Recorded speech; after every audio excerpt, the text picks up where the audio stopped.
పదే పదే ఇంగ్లీష్లో మాట్లాడుతాడు. ఎవరి కోసం మాట్లాడుతున్నాడు? అమిత్ షా వినాలనా? అదే దిస్ అని మాట్లాడుతున్నాడు. ఏంది నువ్వు మాట్లాడేది? తెలుగులో మాట్లాడు, తెలంగాణలో మాట్లాడు. కావాలని మధ్యలో ఇంగ్లీష్ తీసుకొచ్చి national media I will address again later అంటే నువ్వు ఎవరిని ఇంప్రెస్ చేయాలనుకుంటున్నావు? ఒకటి అమిత్ షాని, ఇక్కడ ఉన్న కేసీఆర్ని.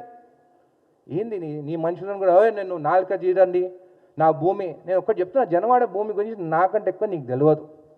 అది మా మక్తా ఊరు. గండిపేట డ్యామ్ కడితే మా భూములే మునిగిపోయినాయి.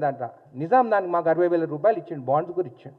ఒక చెరువు అనేది ఉంటే నువ్వు చెరువులా నువ్వు ఏమి కట్టొద్దు, చేయొద్దు. దాంట్లోకి ఎవరైనా పోవచ్చు. చెరువు ఉంటే పట్టాశిఖం ఉంటే కూడా, పవన్ కళ్యాణ్ నీకు తెలుసో తెలియదో, పట్టాశిఖం ఉంటే కూడా చెరువు అది ఒక పంట వేసుకోవచ్చు. దాంట్లోకి గ్రామస్తులు పోవచ్చు, ఈత కొట్టుకోవచ్చు, చేపలు పెంచుకోవచ్చు. మా ముదిరాజ్ బిడ్డ చేపలు కూడా పెంచుకోవచ్చు. నీకు తెలుసో తెలియదో ట్రెస్ పాసింగ్ కేసు పెడతా అంటున్నావా?